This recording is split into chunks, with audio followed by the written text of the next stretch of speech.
एक युवा लकड़हारा तारो अपने माता पिता के साथ एक सुनसान पहाड़ी पर रहता था।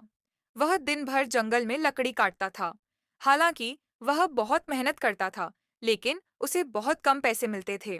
इससे वह दुखी रहता था, क्योंकि वह एक थॉटफुल बेटा था और अपने वृद्ध माता पिता को हर सुख सुविधा देना चाहता था।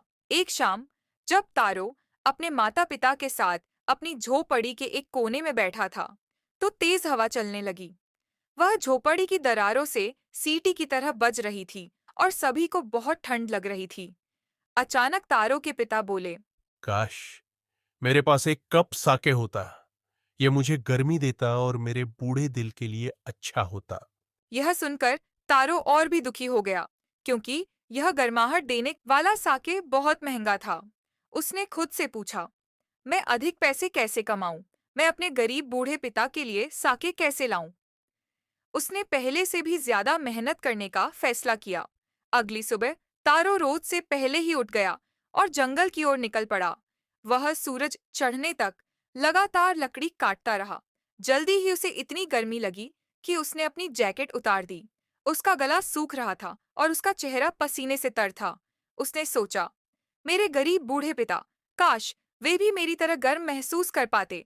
और यह सोचकर वह और तेजी से लकड़ी काटने लगा, ताकि वह अधिक पैसे कमा सके और अपने पिता के लिए साके खरीद सके। तभी अचानक तारो रुक गया। उसे एक अजीब सी आवाज सुनाई दी। क्या यह सचमुच पानी बहने की आवाज है? तारो को याद नहीं था कि उसने कभी इस जंगल में किसी झरने को देखा या सुना हो। वह बहुत प्यासा था। उसने अपनी झाड़ी फेंकी और आवाज की दिशा में दौड़ पड़ा। वहां एक सुंदर सा झरना चट्टान के पीछे छिपा हुआ था।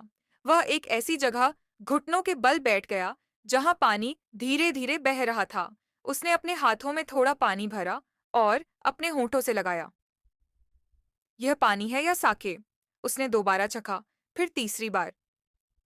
हर बार यह ठंडे पानी की बजाय स्वादिष्ट साके ही था। तारो ने जल्दी से अपने पास मौजूद घड़ा भरा और घर की ओर भागा। उसके पिता साके पीकर बहुत खुश हुए। केवल एक घूंट पीते ही उनकी ठंड दूर हो गई और उन्होंने झोपड़ी के बीच में नाचना शुरू कर दिया। उस दोपहर एक पड़ोसन उनसे मिलने आई। तारो के पिता ने उसे भी एक कप साके दिया। महिला ने जल्दी से उसे पी लिया और उनका धन्यवाद किया। फिर तारो ने उसे जादुई झरने की कहानी सुनाई। महिला ने उनका आभार व्यक्त किया और जल्दी से वहां से चली गई। शाम होते होते यह खबर पूरे गांव में फैल गई। उस रात तारो के घर के बाहर लोगों की लंबी कतार लग गई। हर व्यक्ति ने झरने की कहानी सुनी और साके का एक घूंट लिया। 1 घंटे के भीतर ही घड़ा खाली हो गया। अगली सुबह तारो रोज से भी पहले उठा और अपने सबसे बड़े घड़े के साथ जंगल की ओर चल पड़ा। उसने सोचा कि सबसे पहले वह झरने से साके भरकर लाएगा। लेकिन जब वह वहां पहुंचा, तो उसने देखा कि उसके सभी पड़ोसी पहले से वहां मौजूद थे। वे अपने अपने घड़े, जार और बाल्टियां लेकर आए थे, ताकि जादुई साके भर सकें। तभी एक ग्रामीण झरने के नीचे घुटनों के बल बैठा और सीधा मुंह लगाकर पीने लगा। उसने कई बार पिया और फिर गुस्से में चिल्लाया, ये तो सिर्फ पानी है, कुछ और नहीं।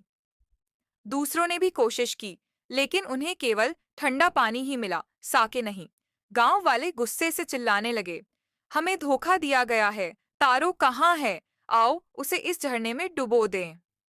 लेकिन तारो समझदार था। जैसे ही उसने देखा कि स्थिति बिगड़ रही है, वह चुपचाप एक चट्टान के पीछे छिप गया। गांव वाले उसे कहीं नहीं ढूंढ सके। गुस्से और निराशा में वे एक एक करके वहां से चले गए। तारो अपने छिपने की जगह से बाहर आया। क्या यह सच था? क्या साके केवल एक सपना था? उसने दोबारा अपने हाथों में थोड़ा पानी लिया और छका। यह वही बढ़िया साके था। जादुई झरना केवल एक विचारशील पुत्र को ही स्वादिष्ट साके देता था। बाकी सबके लिए यह केवल ठंडा पानी था। तारो और उसके जादुई झरने की कहानी जापान के सम्राट तक पहुंची। सम्राट ने तारो को अपने दरबार में बुलाया और उसकी अच्छाई और दयालुता के लिए उसे 20 सोने के सिक्के इनाम में दिए। फिर सम्राट ने शहर के सबसे सुंदर फव्वारे का नाम तारो के नाम पर रखा।